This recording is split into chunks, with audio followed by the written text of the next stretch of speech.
Sahabat ASN, dimanapun Anda berada, masih di channel yang sama, di sesi ketiga, masih kita bincang hangat nih, semakin hangat nih, dengan Pak Bupati Waikanan, Pak Haji Raden Adipati. Jadi, sesi yang ketiga ini kita akan explore, kita akan tanya nih, kiat-kiat beliau, kesuksesan beliau ya, sebelum waktu masih periode pertama, itu apa saja yang Pak Bupati lakukan? Ya, jadi saya kan Waikanan. mantan anggota DPRD 5 tahun. 1 tahun saya jadi ketua DPR. Yeah. Jadi saya membaca anggaran, saya membaca program, sehingga saya tahu mana sebenarnya yang dibutuhkan dan mana yang harusnya dibuatkan program ketika saya jadi bupati. Prioritas ya. Prioritas untuk itu. Saya ketika jadi bupati pertama, ya banyaklah yang kita lakukan perubahan. Saya mengambil garis besar yang besar-besarnya saja lah ya. Pertama Bandara Gatot Subroto. Bandara Gatot Subroto itu dari tahun 2013, dari mohon maaf 2006, dari zamannya Pak Tamanuri. Itu diperjuangkan, dilanjutkan dengan zaman Pak Bustami. Pak Tamanuri 2 periode, Pak Bustami 1 periode, belum selesai pada waktu itu. Dan akhirnya kita kejar. Alhamdulillah bandara itu akhirnya diizinkan untuk jadi penerbangan sipil. Gatot Subroto. Oh ya, kita ini sedikit. Iya.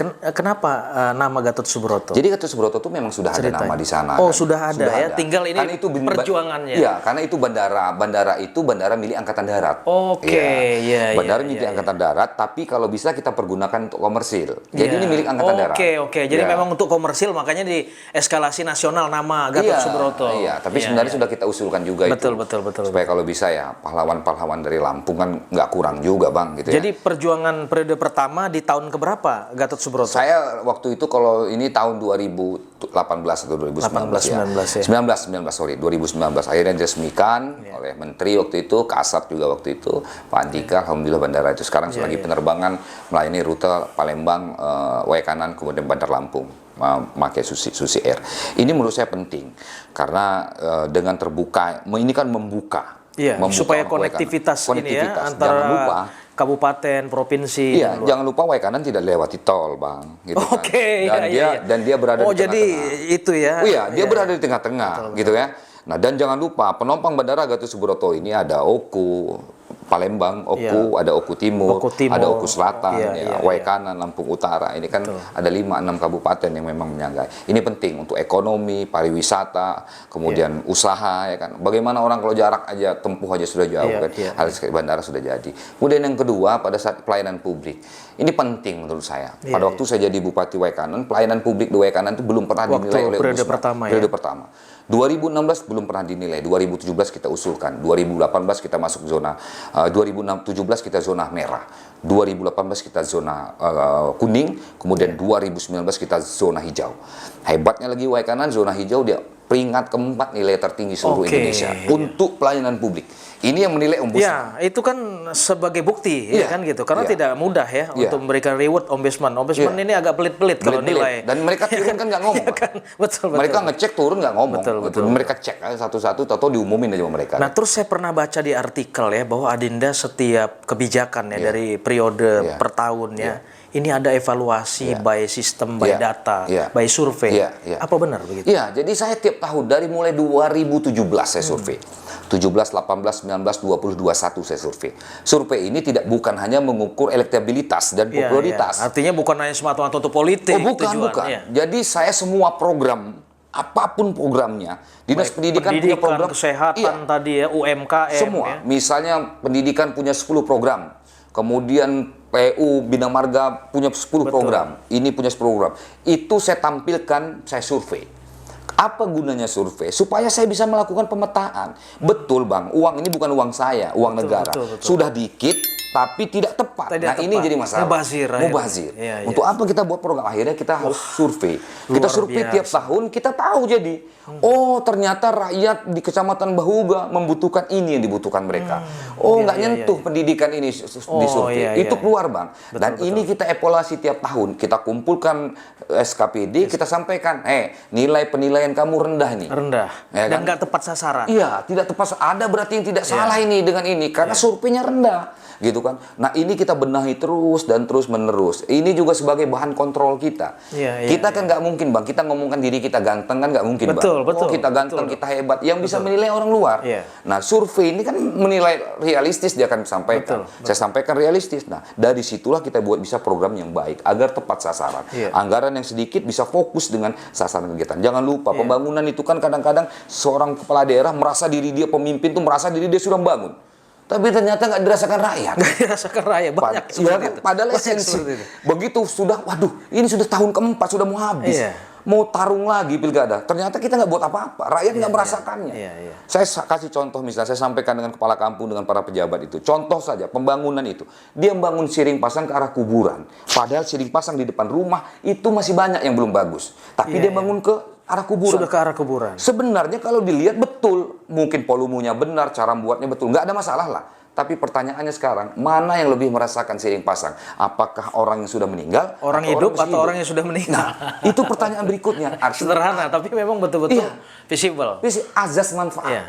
Nah, ini yang mau saya kejar betul sebenarnya. Nah, tahu tidaknya azas manfaat ini melalui survei. Kan kita tahu ASN ini kan harus dikontrol juga, Bang. Programnya bisa dia buat-buat. Tapi kalau dengan bus by data, kita tahu betul, kamu PU salah kamu. Ngapa kamu konektivitas kamu bangunkan situ? Itu kan dikit masyarakatnya. Menunjang ekonominya kurang tepat itu. Ini buktinya masyarakat lebih banyak minta yang di sini. Kok itulah kamu ilmu pemimpin perusahaan tadi yang bisa dikombinasi. Jadi kita buat itu terus, Bang. Kita buat sehingga kita tahu akhirnya. Oh, ternyata kita memang membutuhkan program ini. Gitu. Nah, terus di zaman periode pertama, Adinda Bupati, itu saya lihat infrastruktur juga seperti rumah sakit itu sudah dilakukan, itu sampai mana? Jadi alhamdulillah saya tahu rumah sakit kita ini tidak representatif lagi, tidak mampu untuk dikembangkan karena tempat lokasi tidak mungkin dikembangkan. Kiri sudah hutan, kebun kanan, kebun belakang sudah jurang. Akhirnya kita bangun. Kenapa? Kesehatan ini kan penting, Bang. Bicara sumber daya manusia, jangan hanya berbicara soal pendidikan. Kalau dia nggak sehat, bagaimana dia mau pinter? Kalau dia ini, jadi kesehatan ini penting. Akhirnya kita bangunlah rumah sakit. Alhamdulillah hari ini rumah sakit sudah jadi. Jadi aman ya untuk masyarakat Waikanan, nggak perlu lagi rujukan ke Bandar Lampung. Kita sudah punya hemodolisa, cuci darah kita sudah punya di sana. Kemudian operasi mata itu kita sudah punya. Alat kita canggih sama dengan Rumah Sakit Abdul Muluk. Terus namanya kayaknya pahlawan juga nih. Iya, Jenderal Abidin Paganalam. Betul-betul nama.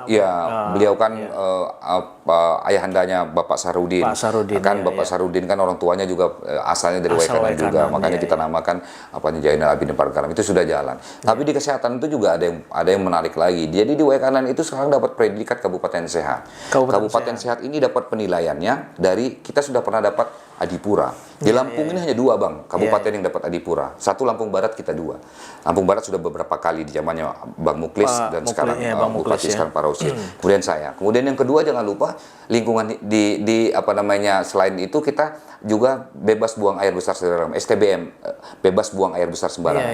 Di Waikanan itu dulu 35.000 masyarakatnya, 35.000 kakak. Di Waikanan itu ketika saya jadi bupati, itu masih buang air besar sembarangan. Buang air besar sembarangan itu bukan hanya di aliran sungai. Bukan. Jadi buang air besar sembarangan itu, Bang. Bukan dia nggak punya WC, bukan. Dia ada WC kadang-kadang juga nggak di situ, atau WC-nya tidak sehat. Bagaimana mau sehat? WC sebelahan sama sumur, air WC masuk sumur, kira-kira itu 35.000 kakak. Kita perbaiki, kita bagusin, kita ajak masyarakat. Itu selama berapa tahun? 2 tahun. Itu 2 tahun. Nggak gampang itu. 2 tahun. Karena ini partisipatif masyarakat. Tapi mereka juga nerima nih. Ada yang tersinggung nggak? Oh enggak, kita edukasi. Dipindah-pindah. Kita sampaikan dengan mereka, kita anggap mereka ini, kalau kamu buang air besar sembarangan, kamu sama dengan teroris. Kita sampaikan. Karena merusak orang. Jadi ngebina kesadaran mereka. STBMU dapat kita. Kita dapat waktu itu bebas buang air besar sembarangan. Kalau yang mau abang tahu itu hanya 2 kabupaten, Pringsewu dan Waikanan. Hanya 2 kabupaten. Tetapi yang dapat STBM Award itu hanya Waikanan. Jadi setelah dia bebas air besar sembarangan, itu diadu lagi seluruh kabupaten kota ini, ya kan? Kemudian didapatkan STBM Award pada pemimpinnya. Yang dapat hanya Waikanan, Pringsewu nggak dapat. Luar biasa. Pringsewu jangan lupa, Bang. Dia didampingi FDGs dari Belanda. Ini kan sahabat ASN baru tahu nih, karena Pak Bupati nggak pernah woro-woro nih selama ini ya nggak keberhasilannya, ya kan? Jadi FDGs belanja. Kalau kita Waikanan cuma didampingi Allah Subhanahu Wa Taala, Bang. Nggak ada FDG. Dan hebatnya lagi Waikanan itu, ini hebatnya Waikanan, masyarakat Waikanan saya akui bahwa Waikanan itu termasuk kabupaten sehat. Dan Waikanan itu, jadi Waikanan di kabupaten sehat itu dinilai seluruh Indonesia, kabupaten, kota, dan provinsi. Ya karena banyak ini instrumen ya. Banyak. Ya, itu salah satu beberapa penghargaan tadi. Jadi, jadi untuk provinsi nilai tertinggi sehatnya itu Sulawesi Selatan, Bang. Untuk kota tertinggi, nilai tertinggi sehat tahun 2019 itu adalah kota Tangerang. Dan untuk kabupaten tertinggi seluruh Indonesia, kabupaten sehat itu adalah Waikanan. Wah, luar biasa. Iya, jadi ini penilaian gitu kan. Karena bagi saya, ngapain kita membuat kegiatan yang mercusuar, kan bangun apa gitu ya. Tetapi efeknya kepada masyarakat itu nggak ada. Kalau ini sehat, ya kan lingkungan itu. Saya lihat beberapa RPJM, beberapa program, bahkan janji kampanye kepala daerah jarang menyinggung lingkungan. Padahal lingkungan itu fatal sekali, Bang. Nah, ini gimana nih? Gimana kalau menurut pemikiran...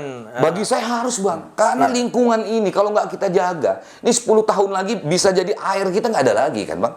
Wah, jarang erosi, pemimpin yang bisa berpikir untuk lingkungan. Sungai kita segala macam. Ingat, kita ini bukan punya kita hari ini lingkungan ini. Ini mau kita wariskan sama anak cucu kita. Bagaimana anak cucu kita kalau lingkungan kita sudah rusak? Berpikir ke sana. Iya, Pak Bupati. Kan kita nggak bisa berpikir dekat, Bang. Harus kita pikirkan jauhnya. Dan itu sudah dilakukan di periode pertama. Iya, sudah ya. Tinggal running kedua ini. Iya, contohnya kita dapat Adipura. Iya. Gampang dapetin Adipura tuh. Indikatornya banyak sekali, Bang. Selip dikit, ada asap sedikit aja kita selesai dibuatnya. Iya. Nah, itu kita bisa lakukan. Nah, jadi masyarakat ini sebenarnya guyup saja kalau pemimpinnya itu mampu rangkul semua mereka.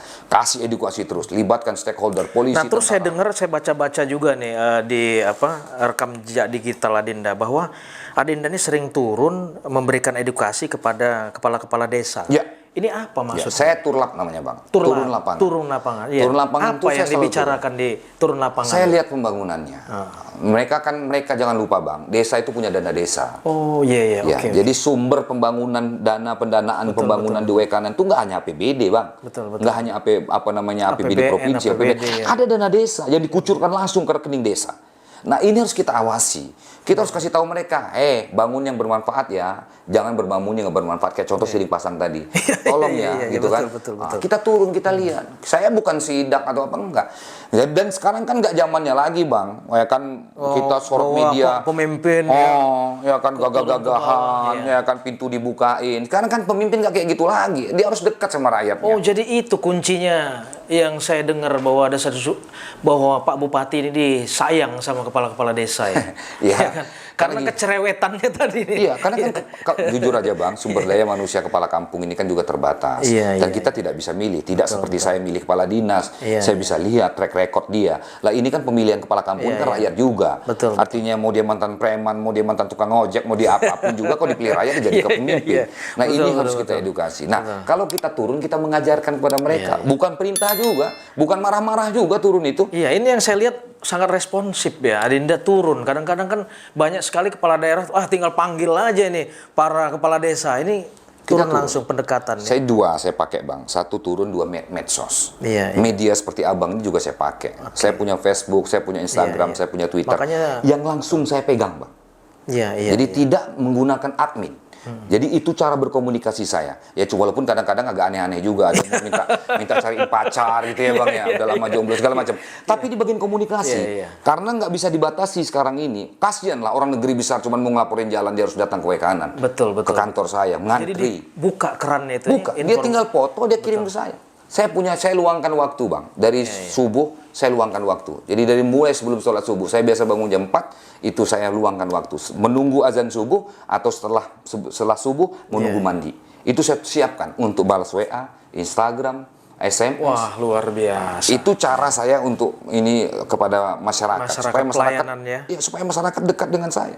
Dan ketika kita membuka seperti itu, maka mau tidak mau kepala dinas ini akan kepala dinas dan semua jajaran pemerintah di bawah saya berhati-hati mereka. Bahaya kata mereka. Ini slip dikit kalau kita lapor bupati lewat inbox Facebook aja selesai gitu katanya. Kira-kira begitu. Jadi kontrol juga nih. Kalau yang tadinya nggak mungkin sampai ke bupati. Dari mana nomor handphone? Dari mana nomor handphone aja nggak susah tahu katanya. Bang, kalau main ke Waikanan, nomor handphone saya orang pada tahu semua. Emang saya berikan. Dan saya pegang, saya tidak mau dipegang oleh admin. Saya pegang. Saya yakinkan kepala daerah di Waikanan, di Lampung ini hanya dua yang tidak memakai admin. Saya dengan wakil gubernur.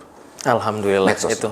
itu Kita pakai. salah satu bentuk keterbukaan dari seorang pemimpin. Iya. Nah terus begini, apa sekarang di benak Pak Bupati ke depan yang masih belum, terus apa sih cita-cita di periode kedua ini? Iya. Yang Jadi belum selesai gitu. Iya, jadi gini Bang, kita jadi pemimpin di tengah pandemi ini bukan hal yang gampang. Iya. Jadi kalau orang bilang gampang, tantangannya beda. Bupati 5 tahun yang lalu itu beda dengan bupati yang hari ini. Tantangannya itu berat. Apa? Pandemi COVID-19. Betul. Kita punya program nggak muluk-muluk sebenarnya Bang. Selain daripada yang memang rutin kita lakukan, kesehatan, pendidikan, dan infrastruktur sebagainya, ada dua fokus saya. Satu, sumber daya manusia. Dua adalah ekonomi. Ekonomi kerakyatan. Iya, ekonomi kerakyatan. Kenapa sumber daya manusia? Itu tadi, saya harus menyiapkan generasi penerus saya harus betul-betul mampu bersaing. Ya kan? Itu yang pertama. Kemudian yang kedua, kenapa harus ekonomi? Kita tahu pandemi ini sasarannya ngerusak semua, termasuk ekonomi. Memulihkan ekonomi ini bukan hal yang gampang. Dan kita nggak mungkin berpaku tangan terus meminta harapan bantuan dari pemerintah pusat tanpa kita juga atau boro-boro investor dari luar negeri datang susah lah kalau sekarang ini kan. Jadi kita harus menggerakkan. Apa yang bisa kita gerakkan supaya ekonomi dibentuk kerakyatan? Tidak ada pilihan UMKM.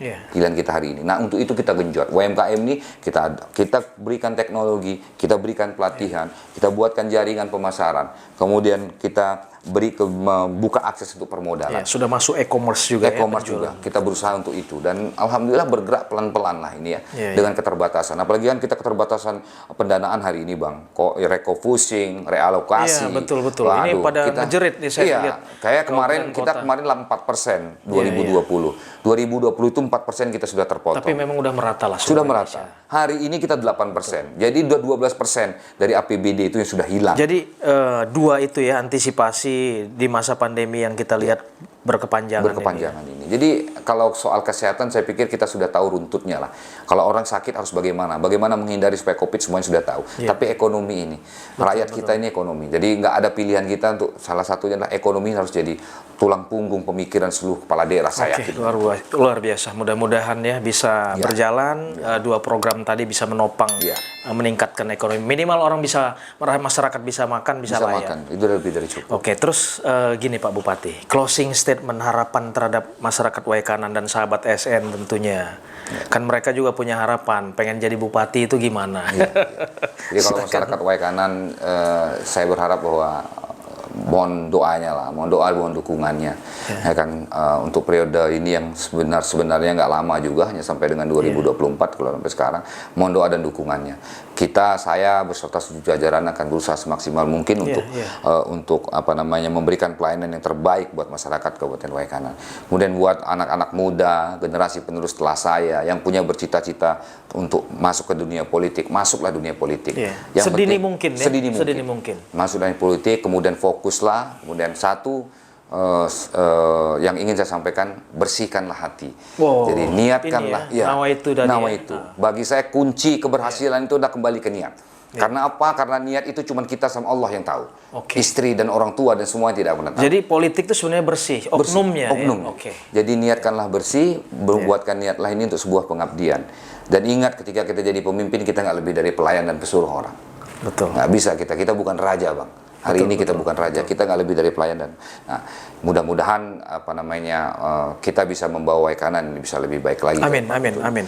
Saya terima kasih sekali untuk abang saya ini saya anggap orang yang juga berhasil lah ya. Saya senang berdiskusi dengan orang-orang yang cerdas gitu. Ini justru satu kehormatan. Terima kasih. Mudah-mudahan sukses selalu ini Pak Bupati. Sehat ya kan. Di mana bisa melayani rakyat, terutama Waikanan ya, untuk bisa lebih sejahtera lagi. Terima kasih sekali lagi. Sama-sama, sehat selalu Abang. Ya, sahabat ASN, ya itu tadi closing statement dari Pak Bupati Waikanan Haji Raden Adipati. Mudah-mudahan hal ini bisa menginspirasi kita semua, bisa mengambil hal-hal yang positif dan apa yang terbaik untuk kita. Tetap menggunakan prokes, jaga kesehatan, jangan kemana-mana, masih di channel yang sama. Jangan lupa like, komen, dan subscribe. Terima kasih Pak Bupati. Sama-sama. Assalamualaikum warahmatullahi wabarakatuh. Waalaikumsalam warahmatullahi wabarakatuh.